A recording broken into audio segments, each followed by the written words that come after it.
हमारे देश के मुसलमानों को पाकिस्तानी मुसलमानों से कंफ्यूज ना करें। यहाँ कुरान को इस्लाम को कटघरे में खड़ा ना करें। जिहाद इस देश के मुसलमानों को कटघरे में ना खड़ा करें। एक वादा सबके साथ, देश का मुसलमान एक वादा करिए, एक वादा करिए विवेक जी, एक वादा करिए विवेक जी, एक वादा करिए विवेक जी, एक वादा करिए विवेक जी, बहुत अच्छा काम है विवेक जी, एक वादा करिए विवेक जी, एक वादा करिए। जब पाकिस्तान पे हमला होगा आप अमन की आशा का बोर्ड लेकर जंतर मंतर पे नहीं खड़े होंगे। नहीं, हम जो डिप्लोमेटिक वादा है ये, वादा है ये।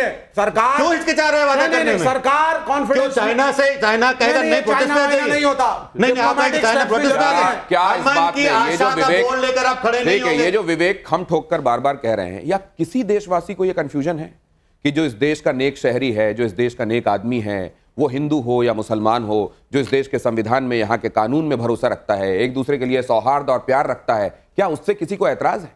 उसका नाम अब्दुल हो या अमित, किसी को ऐतराज है क्या?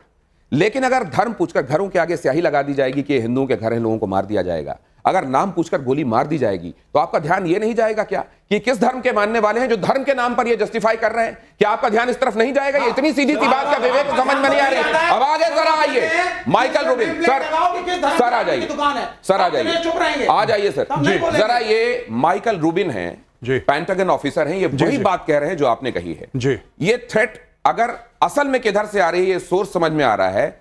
और अब अगर हम उस स्थिति में आ गए हैं कि अब जुगलर वेन काटनी है जी। आसिम मुनीर को उन्होंने ओसामा बिन लादेन से कंपेयर किया है, इसका एक ग्लोबल रेमिफिकेशन था सर, क्या इसको भी उसी तरह अमेरिका देख रहा है? सर ऐसा है कि यही बात जब मैं कहता हूं तो मुझे कहते हैं कि कवर फायर दे रहे हैं। ये गोरा आदमी कहता है कि क्या बात है, देखो इसका नाम माइकल रूबिन है। उन्होंने ये भी कहा है कि ये महलों में रहता है, हाँ। ये गुफाओं में रहता है, हाँ। बस यही ये रहता था अब, हाँ। बस यही फर्क है, वरना एक ही जैसे लोग हैं।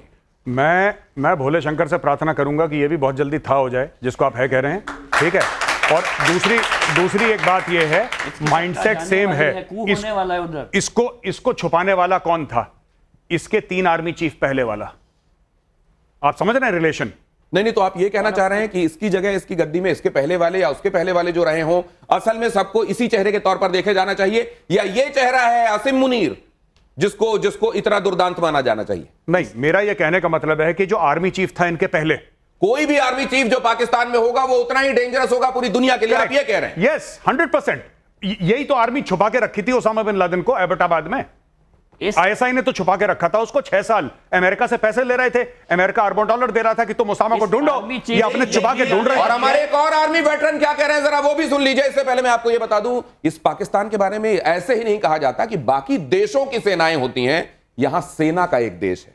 अब जरा ये देख लीजिए, हर साल 60,000 लड़के हमारे रिटायर हो, 60 तियां 1,80,000 फौज आप काट चुके हैं। बहुत पैसा लग रहा है, बाकी जगह इनको पैसा नहीं लगता। मुझे बहुत दुख होता है। पहाड़ों की लड़ाई में आपको मैन पावर, आपकी लड़ाई सारी पहाड़ों, चीन के साथ हाई एल्टीट्यूड की लड़ाई है, जम्मू कश्मीर पूरा हिल्स और जंगल है, वहां बहुत मैन पावर की जरूरत होती है। आप अपना जीडीपी का 1.5-1.6% आप लगा रहे हो, बाकी देश जो है 2% के ऊपर वो लगा रहे हैं, 3% के ऊपर। रशिया तो 8% अपना जीडीपी का लगा रहा है क्योंकि वो लड़ाई के अंदर है। अग्निवीर की भर्ती कितनी हो रही है? 43,000। आप लगातार कम करे जा रहे हैं। और कौन नहीं जानता कि हम 2 फ्रंट वॉर, ये चैलेंज है हमारे लिए। पाकिस्तान भी है, उधर चाइना भी है।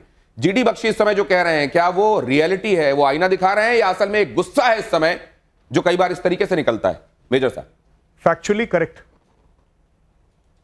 करेक्ट जनरल जीडी बख्शी बोल रहे हैं, गलत नहीं बोल रहे। इशू ये है कि अग्निवीर पॉलिसी को थोड़ा सा हमें मॉडिफाई करना पड़ेगा। करेक्ट स्टांस में, करेक्ट पोजीशन में it is not very effective. और दूसरी चीज है कि ये जो, यही बात मैंने बोली जब बोला ना कि विवेक ने पूछा कि इन्फिल्ट्रेशन कैसे होता है, यही बात जनरल जीडी बख्शी बोल रहे हैं कि आपको माउंटेन्स ईट मैन, आप 4 लाख लगा दो गायब हो जाएंगे, आपको पता नहीं लगेगा। पुंछ में ऐसी जगह है। सर, अब कंपैरिजन में देखिए, एब्सोल्यूशन में अगर हम बाकी चीजें नहीं देख रहे हैं तो इसको ही मत देखिए। नहीं, क्या इस सरकार के समय ऐसा हो गया? क्या इस सरकार के समय ऐसा हो गया है? क्या पहले से चीजें बेहतर हुई हैं और बेहतर करने की जरूरत है, या इस सरकार के समय ऐसा हो गया? नहीं, चीजें काफी सारी बेहतर हुई हैं। ये अग्निवीरों के बारे में बात कर रहे हैं, क्या चीजें बेहतर हुई हैं? हां, मैंने कभी अपने जीवन में इतने हथियार आते नहीं देखे जितने आज देख रहा हूं, आज तक नहीं देखे मैंने। आपने जो बोला है ना कि सिर्फ 25% का इंटेक है, आपको उसको बढ़ाना पड़ेगा, आपको कुछ और इंसेंटिव्स देने पड़ेंगे। वो प्रहार जिसमें सबसे ज्यादा चोट लगे, आपके हिसाब से क्या होना चाहिए? सबसे ज्यादा चोट लगे जो पाकिस्तानी पंजाबी फौजी है, उसकी लाशें गांव में जाएं, वो सबसे चोट वाला ये प्रहार होना चाहिए जब इनके रोते बिलखते उनके घरों से चीखें निकलें कि ये I am saying Pakistani Punjabi, I am not saying Baloch, I am not saying Pashtun, मैं सिंधी मुहाजिर नहीं बोल रहा, मैं कह रहा हूं पाकिस्तानी पंजाबी, सियालकोट का, गुजरावाला का, लाहौर का। जब इनके घरों में खाकी वर्दी की लाशें जाएंगी तब आपके कश्मीर में शांति होगी। आप एलओसी में क्योंकि एक कंपनी कमांडर की हैसियत से काम कर चुके हैं, देखिए आप क्या क्या क्या बताना चाहेंगे हमारे दर्शकों को, हमारी ऑडियंस को? कंपनी कमांडर के अंडर 120 लोग होते हैं, तो company commander is not a senior profile, ना ना, मैं वो नहीं कह रहा। Junior profile. जहन में क्या आता है? ये प्लान होना चाहिए। जहन में यह आता है कि अगर आपको पाकिस्तान की जमीन कैप्चर करनी पड़ेगी, एक दिन ऐसा नहीं आएगा कि आपने बोला पूरा पीओके आपने ले लिया, लेकिन पीस मील बाय पीस मील, चाइनीज करते हैं ना सलामी स्लाइसिंग, ये ले लिया वो ले लिया, आप सलामी स्लाइसिंग क्यों नहीं कर रहे जो चाइनीज कर रहे हैं? जो प्लान करता है, जो पैसा देता है, जो ट्रेनिंग देता है, जो आइडियोलॉजिकल इंडोक्ट्रिनेशन देता है, उसको आपने नहीं मारा। आपने किसको मारा? आतंकवादी। तो सर ये ना ये नॉन स्टेट एक्टर्स वाली जो थ्योरी चली आ रही है बहुत दिनों से, उस पर आपका क्या कहना? सर ये चूरन है, कोई नॉन स्टेट नहीं है। नॉन स्टेट यानी कि मेरी कोई जिम्मेदारी नहीं है, कोई चला गया होगा। मेरे तो अभी भी कहा जा रहा है हम भी नहीं थे। हाँ, बात यह है कि नॉन स्टेट और स्टेट की बात नहीं है। जो आया क्या वो पाकिस्तानी शहरी है? अगर है तो Pakistan is responsible, end of story. और यहां पर जरा मैं ये भी समझना चाहता हूं, ये समझा गया कि आर्मी को मौका मिल चुका है, ये भी समझा गया कि एयरफोर्स ने भी स्ट्राइक कर ली एक बार, नेवी का ऑफिसर भी मारा गया है, और स्ट्रैटेजिकली भी एक बार हम देख चुके हैं कि कराची जलता रहा था बहुत दिनों तक जब नेवी की आंखें, उनकी भ्रुकुटियां टेढ़ी हुई थी। क्या इस बार भी सर ये भी आपको स्कीम ऑफ थिंग्स में दिखाई देता है इंपॉर्टेंट? मुझे पता नहीं, लेकिन मजा आ जाएगा अगर एक आध पाकिस्तान का शिप आप डुबा देंगे ना। तो मैं ये नहीं कह रहा कि नेवी ऐसा करेगी, ऐसा प्लान है, बिकॉज प्लान हम में से किसी को नहीं पता, लेकिन मैं बहुत खुश हो जाऊंगा अगर ये कराची जला देंगे या फिर ये कुछ पाकिस्तान के 2-3 जहाज डुबा देंगे। लेकिन जब आप ये कह रहे हैं सर, हाँ, कि जब आप ये कह रहे हैं कि चोट, सर खुद ये युद्ध का न्योता खुद पाकिस्तान ने दिया, उसका पूरा फायदा उठाना चाहिए।